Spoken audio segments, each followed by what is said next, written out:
It was supposed to be the season of forgiveness. Snowflakes dancing over the cobblestones of Windsor, carols echoing through the royal halls, and the scent of pine from centuries-old Christmas trees glistening under golden chandeliers. But this year, something feels different, colder, quieter. Because for the first time in living memory, the royal family's Christmas guest list does not include the Duke and Duchess of Sussex. King Charles has made a decision that stunned even his closest aides. Prince Harry and Meghan Markle are officially banned from returning to the UK for Christmas. And just like that, a royal holiday meant for unity became the stage for one of the most brutal family exiles in modern history. Before we continue, please hit the like button, subscribe to the channel, and turn on the notification bell for updates. But here's the question everyone's whispering about. What pushed King Charles to make this move now? Why, after months of carefully staged reconciliation talks, did the monarch suddenly slam the palace gates shut? And what secret phone call, what private letter, or what new betrayal was so severe that even Christmas, the one time the royals are expected to rise above their grievances, could not survive it? The answer lies not in one event, but in a series of quiet detonations, leaks, accusations, and whispers that reached Buckingham's marble halls long before the official statement dropped. It's a story of power, pride, and a monarch's breaking point. For weeks, aides had been preparing Sandringham for the family's annual gathering, the most sacred royal tradition since Queen Victoria's time. Every Christmas Eve, the family exchanges gifts, attends church at St. Mary Magdalene, and poses for photographers waving to the cheering crowds. It's as much a public performance as it is a private ritual, a showcase of royal stability. But stability has been hard to come by since Harry and Meghan left Britain in 2020, and this year, that fragile illusion has completely shattered. Not this time, the king reportedly said, his voice steady but final. Not after everything. Imagine the shock within the palace walls, courtiers frozen in disbelief, senior aides trading anxious glances, and the royal press office scrambling to prepare a statement that wouldn't sound like a declaration of war. But behind closed doors, that's exactly what it was.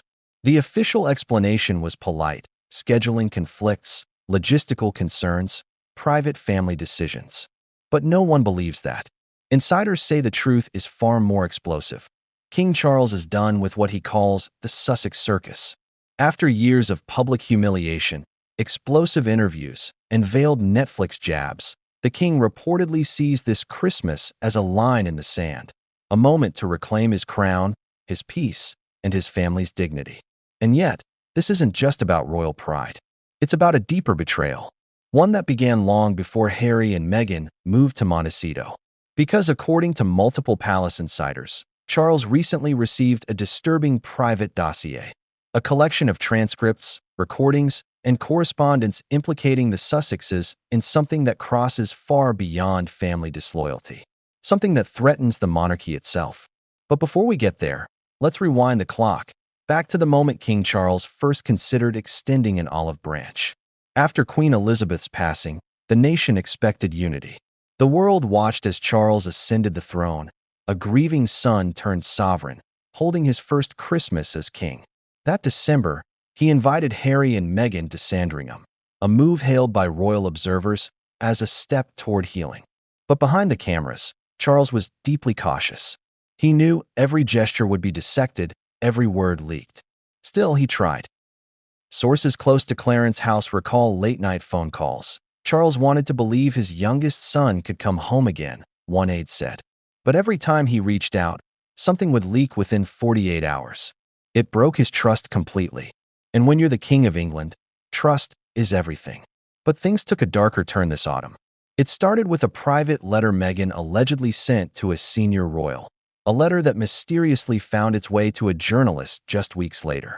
The contents? A mix of complaints, accusations, and subtle threats about her treatment by unnamed royal members. Within hours, headlines erupted across global tabloids. Buckingham Palace was blindsided. Then came the photos.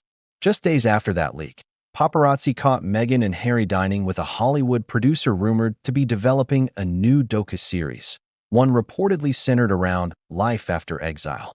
A series that, according to insiders, includes never-before-seen footage from within the palace, footage allegedly filmed during private royal events. That was the breaking point. Charles reportedly summoned his senior aides, demanding to know whether the Sussexes had filmed inside restricted royal areas. When security reports confirmed suspicions, the king's fury reached boiling point. "They can't expect to profit off our destruction," one close friend quoted him as saying. But here's the twist. While Charles was seething in London, Meghan was reportedly preparing her own comeback Christmas special in California, a lavishly themed charity gala where she planned to redefine the royal spirit with a modern twist. The irony didn't go unnoticed. As one commentator put it, the Sussexes are creating their own royal Christmas in exile. But to understand just how deep this fracture runs, you need to look at the emotional toll behind the headlines. The king, now in his mid-70s, has spent decades balancing duty and family. He's endured divorce, scandal, and public ridicule, but nothing has wounded him like the war with his own son. Imagine being a father who's crowned before the world, yet can't even share Christmas with his own children. It's tragic, poetic, and political all at once. And that's the heart of this story. This isn't just about royal drama. It's about identity, legacy, and a family torn apart by fame, money, and mistrust. Still, even now, there's something no one outside the palace fully understands. Because according to one former aide, there's another layer, something darker, behind Charles's decision to ban them. Something that hasn't been revealed publicly yet. A source familiar with the situation said, "It wasn't just the Netflix shows or the interviews. There was something sent to the king, evidence that made him question whether Harry could ever be trusted again. Once he saw it, there was no going back." But what exactly did Charles see? What was in that mysterious dossier? Was it another betrayal? A financial scandal? Or something more personal? A secret that could fracture what remains of the royal image? That's what we're about to uncover. Because this isn't just a story of exclusion, it's a story of power reclaimed. A Christmas without Harry and Meghan isn't merely a family snub. It's a message to the world that the monarchy will survive, even if it means cutting off its own bloodline to do so. And yet, behind the stern royal faces and polished statements, there's still the echo of something more human: heartbreak. For beneath the grandeur of the crown lies a father who once called his son, "my darling boy." And now, that same father must watch his family unravel before the world's eyes, one holiday at a time. But here's where the story takes a turn no one expected. Because just as King Charles made his decision public, something, or someone, inside the palace began to push back. A senior royal, believed to be Princess Anne, reportedly warned that the king's move could ignite a war the monarchy isn't ready for. A war that could expose long-buried royal secrets, and this time, it wouldn't just be Harry and Meghan on the losing side. The countdown to Christmas has begun. Invitations are sealed, security briefings finalized, and yet, in Montecito, the silence is deafening. No call from the palace, no plane tickets, no olive branch. Only one message reportedly came from Buckingham Palace to the Sussex household this December. Their presence is neither required nor appropriate this year. And while Meghan allegedly wept, Harry's reaction was said to be far colder. He didn't shout. He didn't argue. He simply stared at the message, turned off his phone, and whispered, "It's done." But is it? Because as Christmas approaches, whispers inside royal circles hint at something even more shocking. That this ban may not be temporary at all. That Harry and Meghan could soon face permanent exclusion from royal life, including their titles, privileges, and even their UK residence rights. If that's true, then this isn't just the end of a royal Christmas. It's the beginning of a royal reckoning. And what happens next will not only redefine the monarchy, but expose the private war raging behind palace doors, a war that's about to go public. The morning the invitation list was finalized, Buckingham Palace glowed with quiet anticipation. Snow fell softly against the gilded windows, and in the private office of King Charles III, aides carefully reviewed the traditional royal Christmas itinerary. Every detail, from the order of arrival at Sandringham to the seating arrangements at the Christmas Eve dinner, had to be approved by the king himself. Normally, this process was ceremonial, predictable, almost comforting. But this year, the air felt heavy, tense, and uncertain. A silence hung over the room as the king signed the final parchment with his distinctive green-inked fountain pen. Then, in a moment that would ripple through royal history, he paused before one line, the names the Duke and Duchess of Sussex. For a full minute, Charles stared at those words. His hand hovered above them. Then, with a slow, deliberate motion, he drew a firm line through the names and whispered to his private secretary, "Not this year."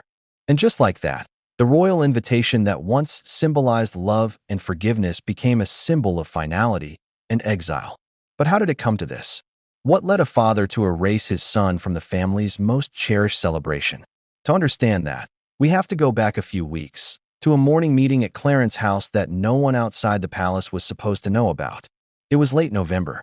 The king had just returned from a state visit when an urgent document landed on his desk, marked private and confidential. Attached was a memo from his communications chief, a summary of intercepted media inquiries, suspicious leaks, and a pattern that couldn't be ignored. Someone close to the Sussex circle was allegedly preparing to sell a holiday tell-all to a major American network, promising exclusive insight into the royal family's private Christmas rituals. The source? Someone with direct knowledge of royal holiday plans. According to one insider, when Charles read that line, his hands trembled. He had warned Harry about leaks before. He had begged him, pleaded even, to keep certain family moments sacred. But each time, something found its way into the public domain. Conversations that had occurred only behind palace walls somehow appeared, word for word, in glossy magazine features or TV interviews. This time, Charles felt something inside him snap. You cannot invite disloyalty into your home and expect peace, he reportedly told an aide. It's like inviting a wolf to supper and wondering why the sheep don't sleep. But it wasn't just the leaks. There was also the matter of money and image. Just days before the supposed leak, Meghan had launched her new lifestyle brand, complete with luxury holiday candles, monogrammed stockings, and an exclusive royal-inspired Christmas collection. Critics said it was no coincidence. The promotional campaign featured imagery eerily reminiscent of Sandringham's interiors, down to the crimson velvet drapes and antique wooden banisters. Royal watchers accused Meghan of commercializing the crown once again. For Charles, this wasn't business. It was betrayal. The monarchy's image, the thing his mother had spent 70 years protecting, was being repackaged and monetized across the Atlantic.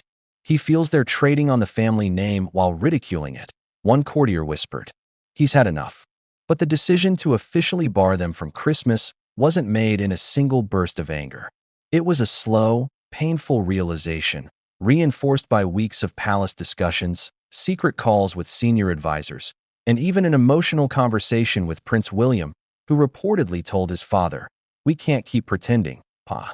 You have to draw a line." And so, the line was drawn. When word reached the private offices of the Lord Chamberlain, the man responsible for overseeing all royal ceremonial matters, preparations shifted instantly. Seating charts were redrawn, guest lists reprinted. Even the menu was subtly adjusted. The palace chef reportedly removed a dish from the dinner menu, one that Meghan had once complimented, a silent erasure of her presence. Still, the king remained conflicted. Friends describe him pacing late at night, rereading old letters from Harry, trying to reconcile the young boy he once carried through Balmoral's gardens with the man now living thousands of miles away, launching Netflix projects about family dysfunction. It was never supposed to end like this, Charles reportedly told a confidant. He's my son. But then came the final straw. A week before the invitations went out, the Times published a front-page piece citing sources close to the Sussexes, claiming that the couple would gladly attend a royal Christmas if invited. To most, it sounded like an olive branch. To Charles, it was manipulation. He believed it was a strategic move, an attempt to paint him as the villain should he decline. He saw it as emotional blackmail, said one palace insider. They knew what they were doing. It put him in an impossible position. And so, he decided to act before the narrative could control him again. For once, the king would define his own story. He called his private secretary and issued the order that would echo across the monarchy. Remove them from the guest list. Inform communications. And let no one, under any circumstance, extend an informal invitation. But of course, in royal life, nothing remains private for long. By the next morning, whispers had already reached certain journalists known for covering the Sussex beat. Rumors swirled across social media. Are Harry and Meghan being excluded again? Is reconciliation off the table? What did they do this time? The palace refused to comment, issuing only a short, carefully worded statement. His Majesty looks forward to celebrating Christmas with close family members at Sandringham this year. No names, no denials, just silence. Meanwhile, across the Atlantic, the reaction in Montecito was swift and emotional. According to sources close to the couple, Meghan was devastated but unsurprised. Harry, on the other hand, was reportedly furious. He thought his father would at least call him directly, said one friend. Finding out through the press felt like a slap. For Harry, the royal Christmas at Sandringham wasn't just a holiday.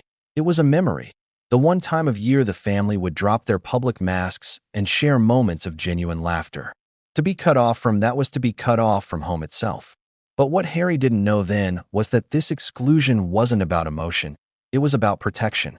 Because behind the king's decision lay something far bigger, a fear that a Christmas reunion could lead to another betrayal.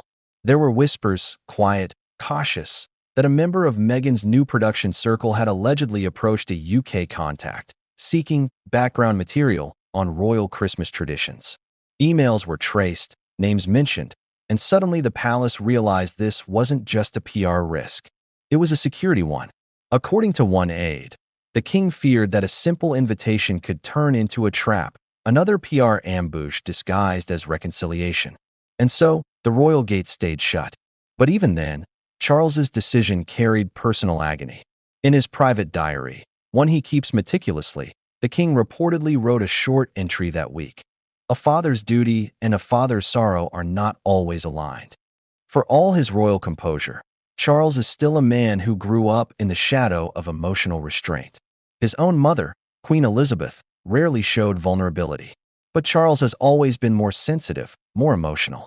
To cut his son off, especially at Christmas, went against every fiber of his being. Yet, he felt he had no choice. Meanwhile, William, ever the pragmatist, took a different approach. He supported his father's decision wholeheartedly, believing it was necessary to preserve the monarchy's stability. He had seen the damage of the Oprah interview, the Netflix documentary, and the memoir Spare. For William, inviting Harry and Meghan again was not an act of kindness. It was an act of risk. Privately, palace insiders say William was blunt. If they come, the story won't be about family. It'll be about division again. We can't go through that circus another year. And so, with William's backing and the Queen Consort's quiet approval, the king made his decision official. But while the royal household began preparing for a Christmas without the Sussexes, something curious happened. Meghan's team went silent. Usually, her PR machine would issue a carefully crafted response, perhaps expressing sadness, gratitude, or a hopeful message about healing through the holidays. But this time, nothing. Not a statement, not a post, not even a public appearance. And that silence worried the palace even more. Because in the royal world, silence often means strategy. Behind closed doors, the king's advisors began to fear that Meghan's camp might be preparing something big, a counter-narrative that could paint the royal family as cruel, cold, and unyielding. After all, the timing couldn't be worse for Charles. The public was still divided over his leadership. His approval ratings were slipping, and the press loved nothing more than a heartless monarch versus loving son headline during Christmas. It was a powder keg waiting for a spark. And then, the spark came. On a quiet Friday morning, just 10 days before Christmas, a well-known American morning show teased an upcoming exclusive Sussex interview, set to air right before the holidays. The teaser promised a deeply emotional conversation about forgiveness, family, and truth. Inside Buckingham Palace, alarms went off. The king's private secretary immediately called Clarence's house. If they're doing an interview now, he warned, they'll frame it around this ban. It'll make His Majesty look vindictive. Charles was livid. They can say what they like, he reportedly replied. But I will not be blackmailed by sentiment.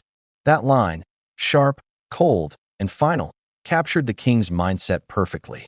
But what no one realized was that the Sussex interview teaser wasn't the end of it. It was just the beginning. Because within that same teaser, an image flashed briefly on screen, an old photograph of the royal family at Christmas, taken at Sandringham years ago. Only this time, It was overlaid with Meghan's voice saying, "It was never what it seemed." And that single sentence sent shockwaves through the monarchy. What did she mean? What was she implying? Was Meghan hinting at a secret the public didn't know about royal Christmases? Or something far more personal? That's when the king reportedly ordered an internal investigation into what materials the Sussexes still possessed from their time inside the royal family. Emails were cross-checked, archives reviewed, and a troubling discovery emerged: footage, notes, and private images that were never authorized for public release. The king's worst fears were confirmed. If those materials were used or leaked, they could humiliate not just the monarchy, but the institution itself. And so, the royal ban, once framed as a matter of etiquette, now became a matter of national preservation. Christmas wasn't just off the table. The entire relationship was.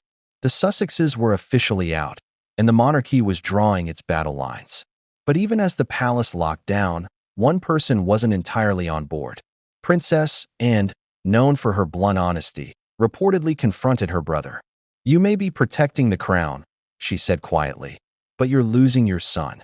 Her words hit Charles harder than any public criticism ever could, because deep down, he knew she was right. And yet, as the palace lights dimmed that night and the snow continued to fall, Charles looked out toward the gardens of Buckingham and whispered something no microphone could catch: "Let it be peace." Somehow. But peace is a fragile thing in the House of Windsor. Because just as the royal Christmas seemed sealed and settled, a mysterious envelope arrived at the palace gates, addressed to His Majesty the King, urgent and private. Its sender? Anonymous. Its contents? Unknown. But what lay inside that envelope would make the king's decision look small by comparison, and it would unleash a storm that neither Harry, Meghan, nor Charles himself could control. It was just past dawn when the letter arrived.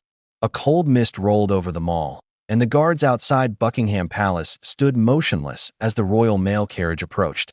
A black Range Rover this time, not the usual red van. The man delivering it wore plain clothes, his collar turned up, his breath visible in the December air. He handed over the cream-colored envelope directly to the palace gate officer with strict instructions: for His Majesty's eyes only. Inside the palace, the day had just begun. Staff were decorating the final Christmas tree in the marble hall, arranging ornaments that had hung since Queen Mary's reign. Somewhere upstairs, Charles's dog barked softly as footmen passed with trays of tea. Everything looked calm, regal, serene, until that envelope changed everything. It was sealed with dark green wax, the kind used for official correspondence, but there was no crest, no sender's name. Only a single word handwritten across the front: urgent. By protocol, such letters were first screened by security, then handed to the king's private secretary. But something about this one, its timing, its secrecy, made the officer on duty bypass the usual channels. Within minutes, the envelope was sitting on a silver tray outside King Charles's private study. At precisely 7:12 a.m., Charles entered the room, still in his robe, glasses perched on his nose, holding a steaming cup of Earl Grey. He noticed the envelope immediately. "What's this?" he asked. His valet replied, "Delivered by hand, Your Majesty. No sender." The king frowned. He hesitated for a moment, then carefully broke the wax seal. The letter inside was short, just 3 paragraphs, typed on plain white paper. No official header, no signature. But the message was devastating. According to palace insiders who later spoke under condition of anonymity, the letter contained evidence, or at least the promise of it, that Harry and Meghan had been working with an intermediary to gather sensitive and restricted royal information for an upcoming media project. The letter included vague references to private archives, recorded conversations, and unauthorized images. And at the bottom, one final chilling line: "Ask your son about the night of December 23rd, 2018. Charles froze. His hand trembled as he reread the words again and again. What could this possibly mean? December 23rd, 2018. That was the year of Meghan and Harry's first Christmas as a married couple. It was also the last Christmas they spent at Sandringham before everything fell apart. Suddenly, memories came flooding back, flashes of tension, whispered arguments, and a strange disappearance that night. Something had happened, though at the time it had been brushed off as a private misunderstanding. Now, The letter suggested it wasn't private at all. Within the hour, Charles's private secretary and intelligence liaison were in his study. "We'll handle this discreetly, Your Majesty," they assured him. But Charles was adamant. "No leaks," he said firmly. "Not this time. No one outside this room must know, not even William." But someone did find out. By late afternoon, the existence of a mysterious royal communication had already reached certain corners of the press. A journalist known for Sussex coverage tweeted cryptically, "Something big brewing inside Buckingham. Keep an eye on Christmas week." The palace went into lockdown mode. Phone calls were monitored, emails filtered. Every royal staffer was reminded of confidentiality oaths. Yet, despite the silence, the rumor mill roared louder than ever. Inside the palace, Charles couldn't stop thinking about that date. What had happened on December 23, 2018? He remembered vague reports of Meghan leaving the estate early that night. He remembered Harry looking distraught at breakfast the next morning. But no one ever explained why. Now, it seemed that night held the key to understanding everything that had gone wrong between them. So, the king did something he rarely does. He called a private meeting with one person who might still know the truth. His sister, Princess Anne, and had always been the family's realist, blunt, no-nonsense, and fiercely loyal to the institution. If anyone remembered what had happened that night, it was her. That evening, she arrived through the palace's north entrance, wrapped in a dark coat, avoiding the press completely. The king met her in his private sitting room, a fire crackling behind them. "Do you remember that night in Sandringham? December 23, 2018. Charles asked quietly, and tilted her head. "Of course." "What?" Charles handed her the letter. She read it in silence, her expression tightening with each line. Finally, she looked up. "So it's true," she muttered. "What's true?" Charles demanded, and sighed, hesitating. "There was an incident that night, one that never made it into any report.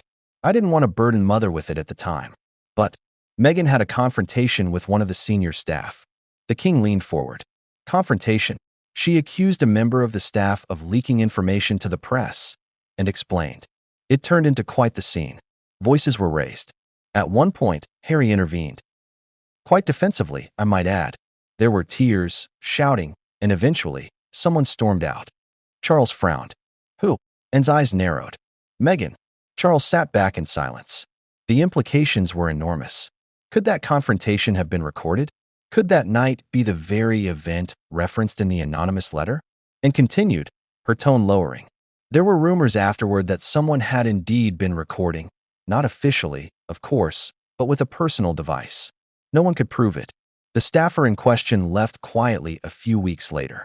A recording of Meghan accusing royal staff of betrayal and Harry defending her inside Sandringham. If such footage existed, and if it ever surfaced publicly, it could destroy what little goodwill the monarchy had left. For Charles, the picture was becoming painfully clear. Whoever sent that letter wasn't just stirring trouble, they were warning him. Or worse, blackmailing him. "Your Majesty," and said firmly, "this is not a coincidence. Whoever sent this knows exactly what they're doing.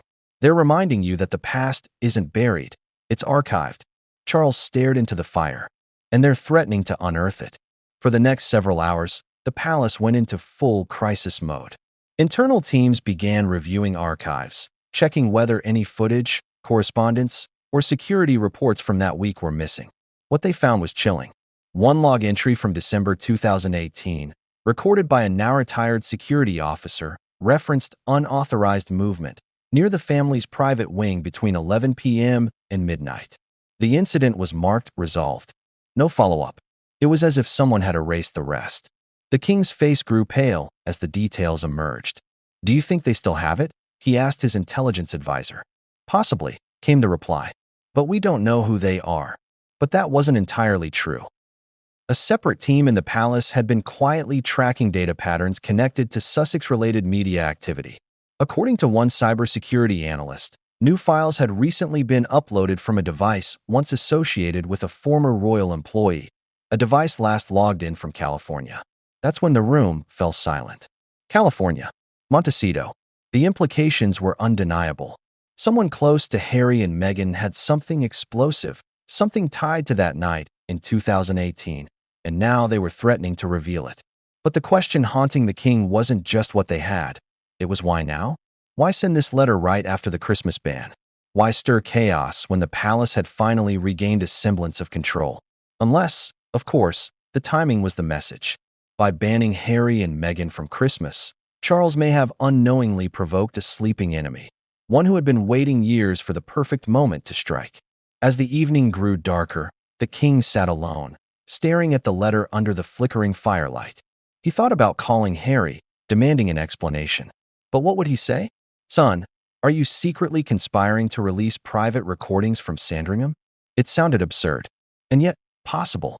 He poured himself a drink, something he rarely does these days, and muttered to himself, if this is war, then so be it. But before he could plan his next move, the phone rang. It was his communications director, voice trembling. Your Majesty, there's been another development. ITV has just received a package, anonymously.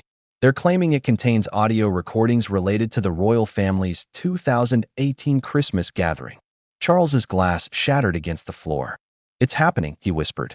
Within minutes, palace lawyers were mobilized, injunctions prepared, and royal protection officers dispatched to retrieve the material. But the damage was already done. The leak had begun. By morning, online forums and media outlets buzzed with cryptic chatter, leaked audio of royal argument, Sandringham tapes, Christmas clash. No one had heard the tapes yet, but the story was everywhere. Inside the palace, panic spread like wildfire. Every aide, every advisor, every press officer scrambled to contain what they feared could be the most damaging scandal since Diana's infamous phone tapes.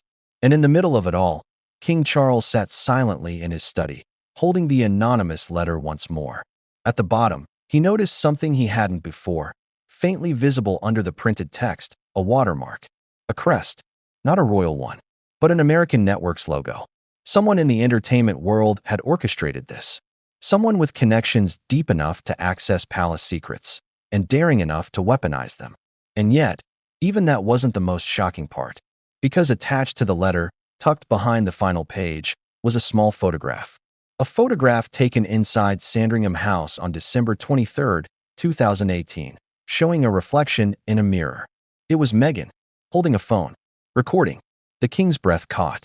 He stared at the image until his vision blurred. So it was true. The one thing he had feared the most, that private royal life had been secretly filmed, was real. And if this photo had reached Buckingham Palace, then others would soon follow. But who sent it? Was it a warning? A confession? Or the opening shot of something much larger? A war between the palace and the Sussexes that would leave no one untouched? Because as Charles would soon discover, that letter wasn't the end. The sun had barely risen when television screens across the world flickered to life, glowing with anticipation. The teaser had promised something unfiltered, unprecedented, unforgettable. Few believed it would truly live up to the hype, until the moment Meghan Markle appeared on screen, sitting in a softly lit studio, her expression calm, yet unyielding. The program was called A Royal Christmas Reclaimed, and within minutes of its airing, it would shatter Buckingham Palace's composure, ignite global outrage, and trigger the king's most decisive act since ascending the throne. For weeks, rumors had swirled that the Sussexes were preparing a holiday special, but the palace dismissed it as tabloid chatter. No one imagined they would release something so close to Christmas Eve, the very weekend of the royal family's most visible public appearances. But the timing wasn't accidental. It was surgical. At precisely 7 p.m. London time, just as the royal family gathered for a private dinner at Sandringham, the broadcast began in the U.S. And with it came the sound that would haunt the monarchy for years to come. Meghan's voice sang, "It was never what it seemed." The screen cut to black and white footage, grainy, shadowed, showing what appeared to be a familiar setting, the Sandringham drawing room. The clip was short, blurry, and partly muted, but the resemblance was unmistakable. A woman's voice, allegedly Meghan's, could be heard saying, "You don't care what they do to me. None of you do." Another voice, male, sharp, replied, "This isn't the place for this conversation." A tablet was brought to the table. The room fell silent as the footage played. Faint voices, a glimpse of Sandringham's iconic fireplace, and the unmistakable sound of a woman sobbing. When the clip ended, Charles set the tablet down slowly. No one spoke. The only sound was the crackle of the fireplace. Finally, he said, "So it's true." William's jaw tightened. "They actually filmed inside here. Inside our home." "It appears so, sir," the aide confirmed. Charles exhaled sharply, rubbing his temples. "They've declared war," he muttered. And in that instant, Christmas turned into a battlefield. Because the broadcast wasn't just a publicity stunt, it was an accusation. Over the next hour, Meghan spoke candidly about her loneliness and isolation during her first Christmas as a royal, how she felt unseen and unprotected, and how the truth always finds its way out. Her tone wasn't angry, but mournful, measured, even poetic. Every sentence sounded carefully rehearsed, each pause calculated to evoke sympathy. "I remember standing in a room full of people who smiled for photographs but spoke in whispers when I turned away," she said, tears glistening in her eyes. "I thought Christmas was supposed to mean family, but I was just decoration." The world was captivated. Clips flooded social media, sympathy surged, and commentators began framing the story as a new Diana moment, the misunderstood woman versus the cold institution. But the broadcast didn't stop there. Halfway through, Meghan was joined by Harry. His face was tense, his voice lower than usual. "My father used to tell me that family comes before everything," he said quietly. "But sometimes, the people closest to you forget what that means, especially when the world is watching." He didn't name his father, but he didn't have to. Then came the segment that no one saw coming. The show played another short audio clip, again from the mysterious 2018 night. This time, a male voice could be heard saying, "We can't trust anyone outside this house, not even the staff." And then another, sharper voice replied, "Maybe you shouldn't trust what's inside it either." The implication was devastating, that distrust and hostility existed even within the royal circle. Within 10 minutes, headlines around the world screamed, "Leaked royal audio confirms palace tension," and "Harry and Meghan's secret Christmas nightmare revealed." But inside Buckingham, the fury was volcanic. Charles reportedly slammed his fist against the table, shouting, "Enough! This cannot go unanswered." His aides scrambled to calm him, but he was already issuing orders. "Legal immediately. Call the Cabinet Office. I want a full-scale inquiry into how that footage left this country." The king had been embarrassed before, but never like this.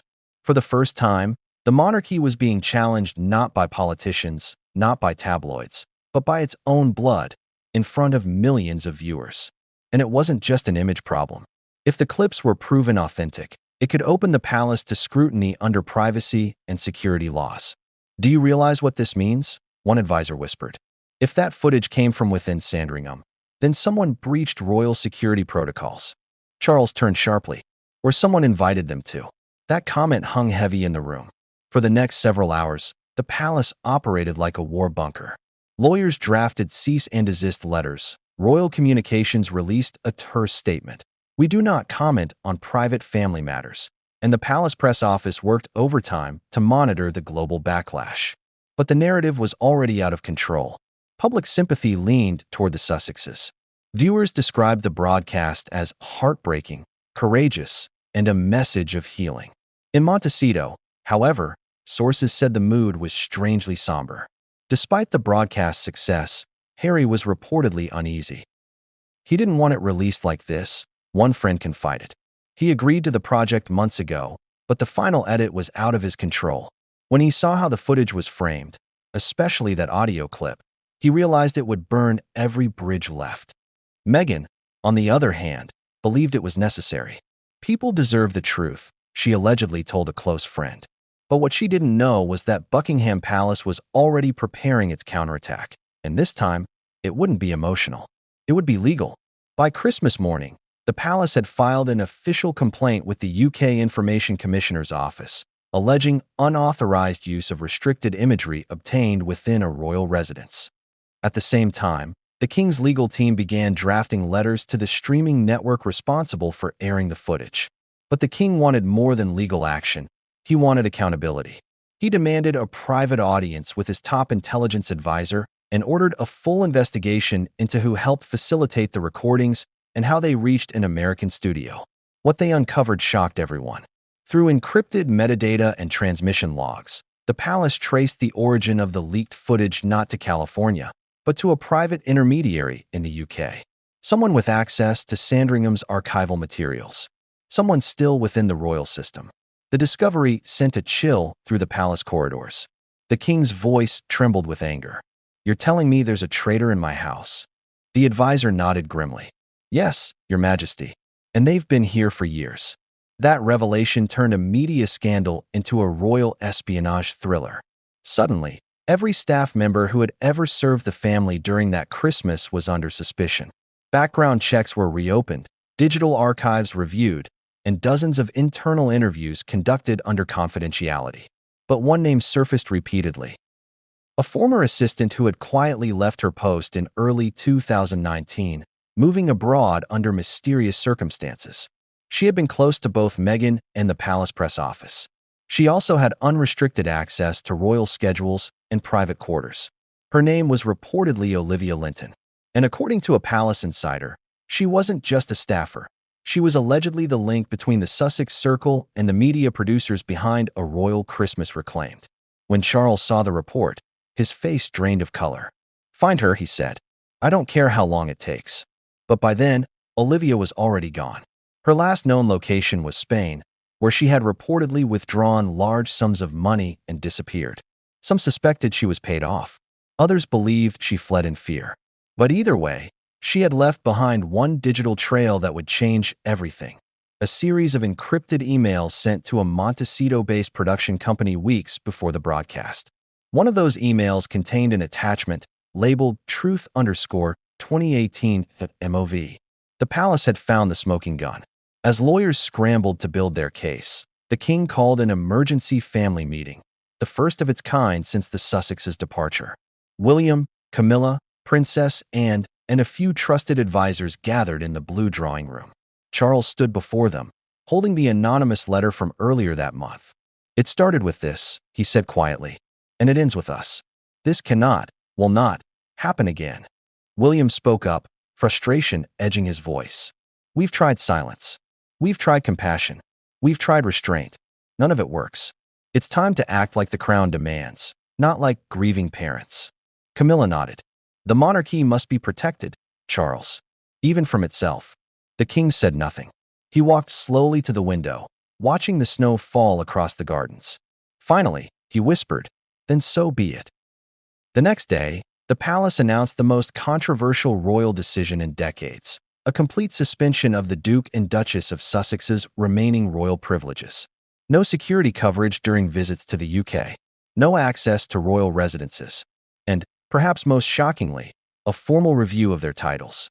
The news sent shockwaves across the world. Headlines screamed, "King Charles strikes back."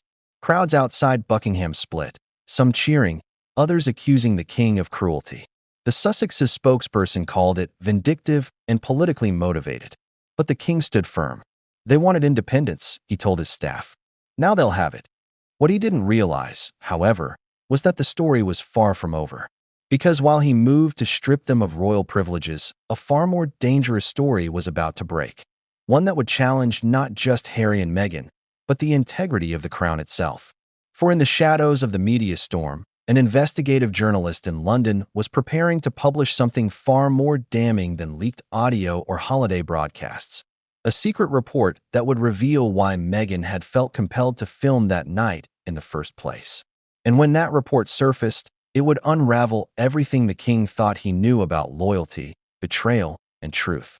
The moment the Sussex broadcast aired, there was one person in London who didn't need a television to see the story unfold. She already knew every detail, every secret, every hidden whisper inside the palace that the public had only begun to suspect. Her name was Eleanor Price, a veteran investigative journalist with a reputation for uncovering royal scandals before they became headlines. Eleanor had spent years cultivating sources inside Buckingham Palace, Clarence House, and even the Sussex inner circle. For her, the broadcast wasn't a surprise, it was confirmation. She had been tipped months earlier about private recordings, unauthorized footage, and a growing rift between father and son that could erupt at any moment. She poured herself a cup of black coffee in her small flat overlooking the Thames and opened her encrypted laptop. Already, the emails were coming in, anonymous tips, leaked files, blurry photographs, and timestamps that matched the day of the infamous 2018 Christmas confrontation. Her phone buzzed. It was a secure line from a former palace aide, someone who had served during the 2018 Christmas season. "They're calling it a holiday broadcast," the aide whispered, voice tense. "But it's much more than that. They're setting the narrative. And the palace is scrambling." Eleanor's eyes narrowed. She knew that the aide's tip wasn't just gossip. It was the beginning of something explosive, a story that could shake the monarchy to its core. She began her meticulous work. Every clip of the broadcast was downloaded. Every tweet, post, and headline was cataloged. She cross-referenced it with internal palace schedules she had obtained years ago. The evidence pointed to a single conclusion. Someone inside Sandringham had betrayed the palace by facilitating the recordings. But Eleanor had another piece of the puzzle, a document no one else had. A report marked confidential from the palace's internal security team, noting unexplained movement and unauthorized device usage on December 23, 2018. The document had been buried in the archives until a source leaked it directly to her. It was the smoking gun. By noon, Eleanor had her story mapped out.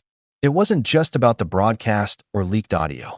It was about motive, strategy, and a calculated attempt to manipulate the monarchy from within. And she knew the public wouldn't believe it without proof. That proof came in the form of a second tip, a blurry photograph from the very night in question. It showed Meghan, phone in hand, subtly positioned to capture the room without anyone noticing. A reflection in the fireplace mirror confirmed the setting. Sandringham, 2018. Eleanor leaned back, stunned. The palace's private fears were real, and now she had the ability to tell the world everything. Meanwhile, inside Buckingham Palace, panic spread like wildfire. Charles, William, and senior aides convened emergency meetings. Every staff member who had access to the royal apartments was being questioned.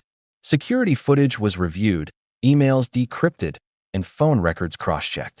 The anonymous letter and broadcast had already disrupted Christmas planning, but Eleanor's impending article threatened to make it far worse.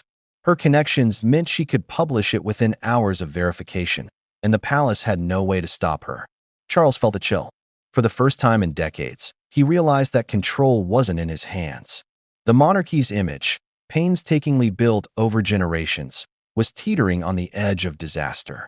And yet, he couldn't bring himself to act rashly. He needed answers before he could respond. He called in a trusted intelligence advisor, one who had previously managed sensitive investigations within the palace.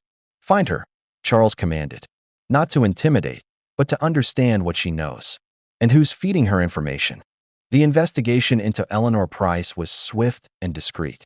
Surveillance confirmed she had multiple sources inside the palace and the Sussex circle. She had access to confidential emails, staff diaries, and even encrypted recordings. The team realized that if Eleanor went public, there would be no turning back, and the Sussexes broadcast would be only the beginning. Meanwhile, Eleanor wasn't unaware of the palace's attention. She had felt it before: subtle shifts, unusual phone activity, mysterious cars parked outside her flat. But she didn't care. Her mission was clear: uncover the truth and reveal it to the world. As she prepared her exposé, she began connecting dots others hadn't noticed. There were inconsistencies in palace statements about Harry and Meghan's visit schedules, contradictions in staff reports about the December 23rd incident, and subtle hints in media coverage that someone had deliberately manipulated public perception. Eleanor realized the story was bigger than just the Sussexes or their broadcast. It was about the monarchy itself, about control, secrecy, and the lengths to which those inside the institution would go to protect the crown. By late evening, she had drafted a detailed outline of her exposé. The headline was provocative but precise: "The Secrets of Sandringham: How the Sussex Broadcast Exposed the Palace's Deepest Vulnerabilities." In her mind, Eleanor could see the reactions already forming. Uproar in the media, political commentators questioning the king's decisions, public opinion divided between sympathy for Harry and Meghan and loyalty to the monarchy. But Eleanor's sources weren't finished. A final tip arrived just before midnight. A set of encrypted files marked archive_DC23_2018 containing audio, images, and written notes from that night. According to her source, These were the very materials that had been referenced in the anonymous letter sent to King Charles. Eleanor's pulse quickened. This was it. This was the story that would shake the monarchy to its core. And while the palace was frantically trying to secure the archives and manage the fallout from the broadcast, Eleanor knew she had the ultimate advantage: time. The king could delay, the palace could deny, but she had evidence that, once released, could not be contained. Back at Sandringham, the royal family was unaware of how close the story had come to exploding. Charles reviewed the security reports again, desperately trying to anticipate the next move. "We cannot allow this to escalate," he muttered to his aide. "We need to contain it before it's too late." But containment was impossible. The Sussex broadcast had opened Pandora's box, and Eleanor was holding the key. She knew that once her story went live, it would trigger a domino effect: media scrutiny, public outrage, and political pressure. And somewhere in Montecito, Harry and Meghan were probably unaware of just how explosive their actions had become. The palace's most trusted intelligence advisors debated their options. Could they legally stop Eleanor from publishing? Could they appeal to her sources? Or was this an inevitable collision course between the monarchy and the press? Charles was resolute. "We cannot let our family be weaponized in this way," he said. "We will respond decisively, and we will do it before Christmas." But Eleanor was no ordinary journalist. She had anticipated the palace's every move, every legal action, every attempt at negotiation, every threat of injunction had been considered. She had a plan, and it involved timing, precision, and revealing just enough at the right moment to maximize impact. As midnight approached, she sent the first set of encrypted files to her editor with the instruction: "Do not publish until instructed. This story will redefine the royal narrative." And in Buckingham Palace, King Charles sat in his study, unaware that the journalist who knew too much was now in complete control of the narrative, and that the next 24 hours would bring revelations that not even the king could anticipate. Because sometimes, the biggest threat isn't a child who left home or a controversial broadcast. It's the one who sees everything, knows everything, and isn't afraid to tell the world. And Eleanor Price was ready. The palace never sleeps, not really. Even in the quiet hours of the night, the echo of footsteps on marble floors, the faint rustle of paper in gilded offices, and the hum of security cameras remind everyone inside that Buckingham is more than a home. It is a fortress. But that night, the fortress felt exposed. King Charles paced the length of his private study, hands clasped behind his back, eyes fixed on the floor. The broadcast had ended hours ago, but its shock waves still pulsed through every corner of the monarchy. His aides had briefed him on public reaction, social media outrage, sympathetic editorials for the Sussexes, even questions from members of parliament about privacy breaches. For a man who had spent decades maintaining the delicate balance between duty and family, it was a nightmare. Charles's first instinct was anger. The audacity of it. Harry and Meghan, thousands of miles away, turning the royal Christmas into a global spectacle. But as he listened to his private security briefing, a deeper fear set in. The palace had been infiltrated. Someone, inside the very walls he trusted, had betrayed him. And betrayal demands a response.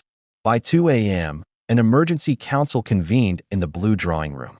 Charles, William, Camilla, Princess, and a handful of senior advisors gathered around the long oak table, its surface reflecting the flickering candlelight. Security personnel and legal experts were present as silent observers. No one spoke until the king cleared his throat. "This is no longer just a media problem," Charles began, voice steady but edged with urgency. "This is a breach of our family, our institution, and our legacy. We must act decisively, intelligently, and without hesitation." The first topic of discussion: containment. The palace needed to regain control of the narrative. A plan was drafted immediately.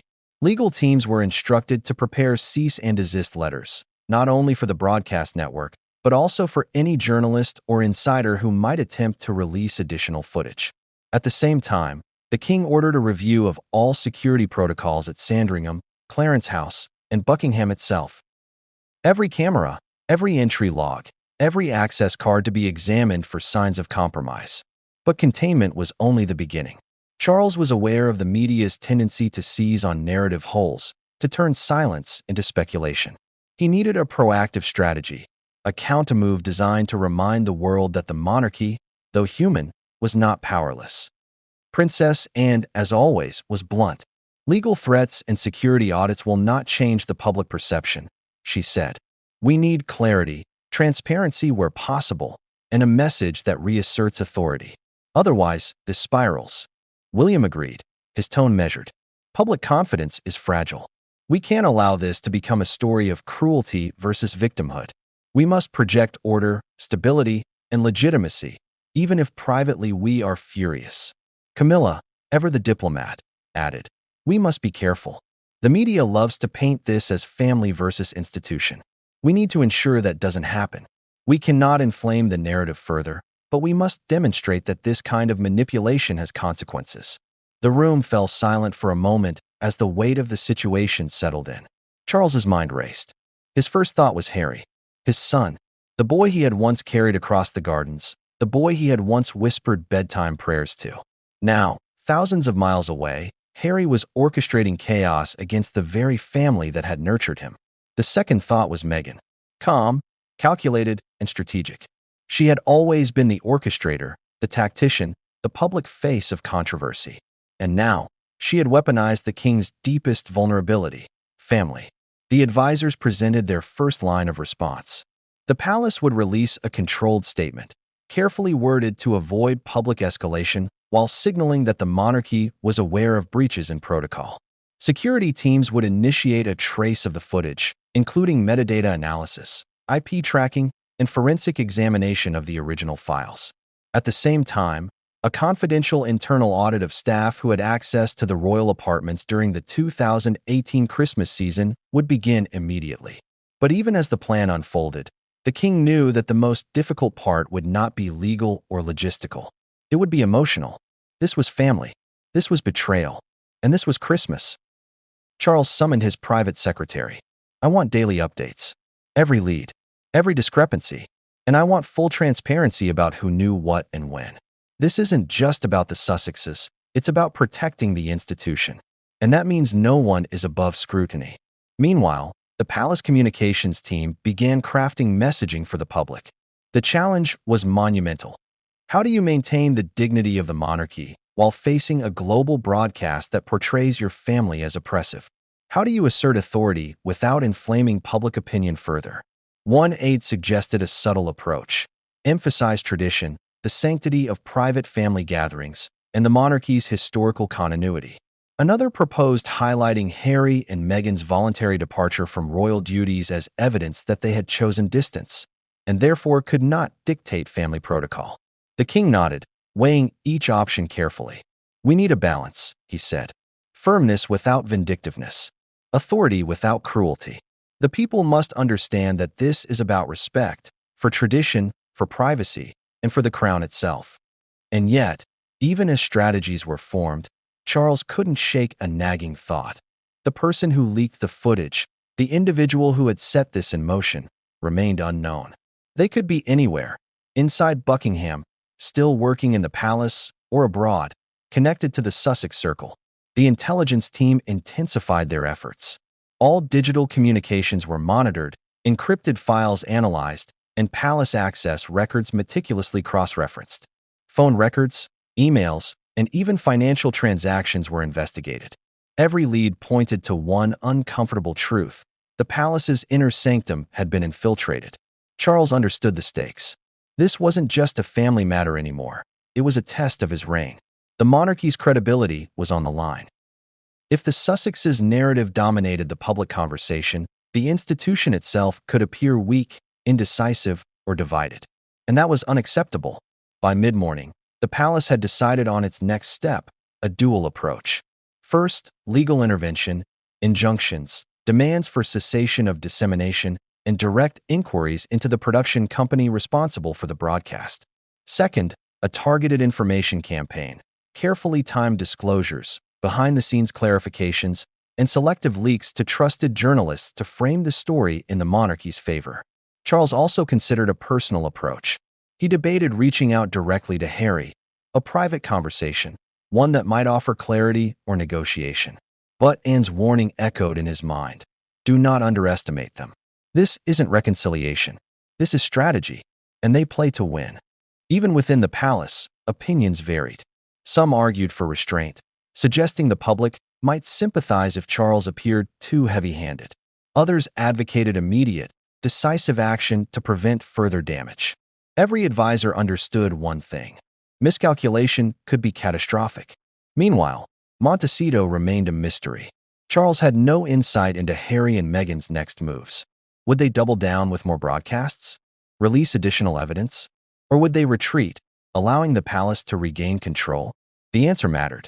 Every moment of delay amplified uncertainty, eroded control, and left the monarchy vulnerable. And then, just as the king was preparing to convene another emergency meeting, a report arrived from palace security. A new package had been delivered to the gates, anonymous and unmarked, similar to the letter weeks earlier. The envelope contained a single item, a USB drive labeled "For Your Eyes Only." Charles's heart raced. Could it be another threat? Another leak?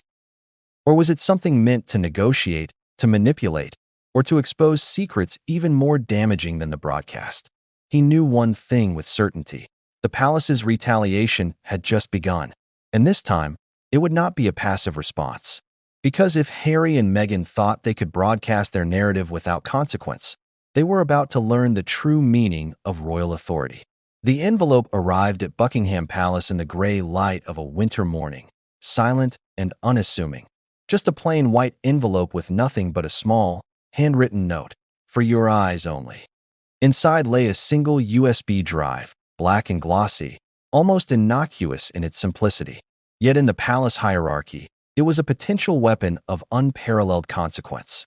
King Charles held it in his hand, feeling its weight, both physical and metaphorical. Every precaution had been taken to ensure this was handled securely. The drive was immediately placed under triple verification, scanned for malware, analyzed for traceable digital fingerprints, and guarded under the watch of two senior palace cybersecurity experts. The moment he inserted it into a secured device, a series of files appeared: video recordings, audio clips, and scanned documents. All of them dated from December 2018, the infamous Christmas at Sandringham, and all of them appeared to involve private interactions between Harry, Meghan, and senior palace staff. Charles's stomach tightened. The first file was a video, grainy, dimly lit, but unmistakably Sandringham. Meghan's voice, calm yet sharp, can be heard confronting a staff member about a perceived leak. Harry's voice responds, measured but defensive. The dialogue was explosive, revealing a combination of fear, frustration, and anger that had never been made public. The moment felt raw, intimate, and deeply unsettling, as though the very walls of Sandringham had been turned into a trap. The second file contained audio only, but its content was even more devastating. It captured a private conversation among senior staff speculating on the Sussexes' intentions, their potential influence on media narratives, and their growing strategic control over what could be leaked or manipulated. Names, dates, and subtle references to palace hierarchy were all mentioned. And then came the documents. Scanned notes, marked confidential, showing internal memos about Harry and Meghan's movements, detailing where they stayed, who had access to their private quarters, and even annotations regarding private conversations overheard by staff. It was everything Charles had feared, proof that the Sussexes had been documenting palace life, possibly for public consumption, possibly for strategic use. The king's first thought was disbelief. He had expected leaks, rumors, whispers. He had never imagined something so meticulously compiled, so deliberately threatening, arriving at the very gates of Buckingham. But there was another dimension. The USB also contained evidence of what could be interpreted as palace negligence. Security lapses, unmonitored access, and a failure to fully control sensitive material. All points that could be used against the monarchy if made public. Charles called in his closest advisors immediately. By midday, the palace's inner sanctum, a handful of aides, legal counsel, cybersecurity experts, and senior family members, had gathered in the blue drawing room. "This is unprecedented," one of the senior aides said. "Not just a breach, but a deliberate compilation of palace vulnerabilities. Whoever sent this knows exactly how to manipulate both the narrative and the institution." The room fell silent. Charles's jaw was tight. "We need to act carefully," he said. "This isn't just about family pride. It's about the crown itself. We cannot allow this to define us publicly." The team devised a three-pronged response. First, containment. Every file on the USB was to be quarantined, analyzed, and stored securely. No leaks could escape. Second, investigation. The palace needed to identify the origin of the USB and any accomplices involved, whether former staff, media intermediaries, or insiders within the Sussex circle. Third, narrative control. The palace must prepare a statement, emphasizing tradition, family privacy, and the importance of protecting sensitive royal materials. But the gravity of the situation didn't escape Charles. For the first time in years, he considered measures he had hoped never to use. Measures involving not just legal recourse, but strategic manipulation of information to protect the monarchy from irreparable damage. Meanwhile, the public remained oblivious.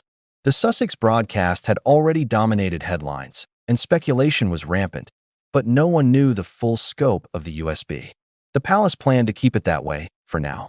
Yet, even as they prepared, the king couldn't ignore the personal dimension. He thought of Harry, the boy who had once sat by the hearth, excitedly unwrapping gifts on Christmas morning, and Meghan, whose presence had been as much a part of family tradition as any other.